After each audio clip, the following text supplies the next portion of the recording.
there, it's Gina. Oh, I've been thinking about so much during this pandemic, and try as we might, we can't control everything that's happening around us. We can't control the weather or the tornadoes or the snow or the rain or whatever will happen in Mother Nature each day. We can't control what a client thinks about us. We really can't control what our teenagers do. Trust me, I've tried.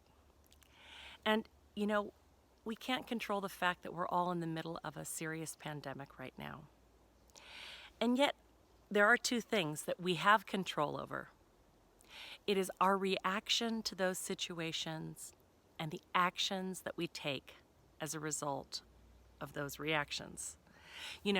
But when we're in the midst of stressing out, we activate that stress brain, that lower part of our brain, the fight or flight response, and really it's hard to overcome feelings that we have, those stressful feelings of fight, flight, or freeze. Modern day flight is we're out of here. I'm overwhelmed. I'm going to check out, go to sleep, drink a glass of wine, play video games, surf the net, and pretend everything's not happening. That's modern day flight. Freeze, oh, we just kind of give up, saying I'm done. Or fight. We get angry and grumpy and frustrated, and it swirls around and lands on people. And many of us are afraid, and that's a real emotion, that fear, or we're feeling overwhelmed, and sometimes it can even lead to panic. And so the stress and pressure really can take a toll on our thoughts and our minds and our body. And yet when our stress is taking control, when it takes over, we are not in control. The stress takes over. And so I wanted to just give you a quick 3 tips on what to do when you have those moments of panic, stress, fear, overwhelm, even anger. The first is all of our emotions are there to serve us. So we need to just pause. Step 1, pause. The first thing is just to pause. Take a gentle deep breath in. Exhale out. Now we hear that a lot, take a deep breath, and it's kind of annoying when someone says it to you and you're stressed.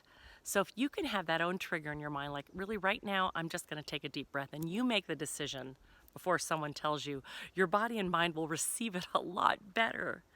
So taking a deep breath and really acknowledging what you're feeling, acknowledging your feelings. So much of us try to stuff those feelings down and pretend they're not happening, and I always say, emotions buried alive never die, never die. And so really just face it. What's going on? What's your fear? What's the, what really is reasonable that could happen? Often, most of the stuff we worry about never happens, and we have lots of choices. Recognize that there are tons of choices. Growing up, when my kids would say, I don't know what to do, I said, come back and chat with me when you have 3 options. So that they know that plan, and that's imprinted in their mind already as they've grown into adults. The second thing you can do is really create a plan ahead of time. I know that when I'm feeling stressed or anxious, my husband's a school teacher, he's getting ready to go back to teach, and I have those moments of stress. I'm not sure how they're going to handle the classroom situation, and yet I have a plan. When I start to feel stressed, I know that I'm not going to activate my higher thinking brain, and in fact, it'll be suppressed. So what I do is I get up and I go for like a 2-minute walk. I'll actually even put a timer on my phone so that I can give myself a break. I say, I'm taking a 2-minute walk, and my plan is just to take a 2-minute walk and breathe and say, what's the real truth here? What's the real truth, and what do I have control over? How can I react, and what decisions can I make, and really support my husband or my children in making during this time? Just kind of rising above that stress and just really feeling the voice, hearing and seeing and feeling that voice of reason and wisdom that is all within all of us now. Just create a plan to calm the stress for a moment so that you can activate the truth and the wisdom and the options. 3, the third option is people like to say affirmations, oh, yes, I can, yes, I will. Well, affirmations are just words. And yet, using those words in another way can really be powerful in your life. So if you can think about a time that you were stressed, what emotions would you need in the moment? Would it be courage, strength, faith? And remembering those emotions ahead of time, it kind of goes back to step 2, have a plan. But when you have those emotions, you actually can repeat those emotions in such a stronger way than an affirmation. It's called an incantation. It actually is the incantation. You're installing it in your body. You say it with emotion. I am courage. I am strength. I have faith. I know that what is right and good will happen, and I can lead the way to that. I can lead the way to that. Bring those words into your body. So it's not just words coming out of your mouth. Imagine seeing someone said, yes, I am courage, I am strength, I am faith, I inspire people. I'm like, tell your face, tell your face. There's so much more in your body, and your body has wisdom too. So when you say those words, you want to incount them and chant them out to the world and just really make them part of your body, and really smile when you're doing it. And notice what it feels like when you say those words. Be the words. They're called incantations.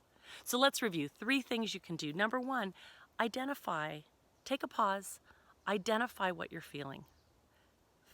Get the message. You know, there are times that are scary. Fear is an okay emotion. You just can't live there. You've got to really bring it back down to earth and really ask yourself, what's really going on here? What am I feeling? What am I fearing? Face those fears. Step 2, create a plan ahead of time. Have a plan. The next time you're stressed or fearful or panicked or overwhelmed or super angry and grumpy, have a plan.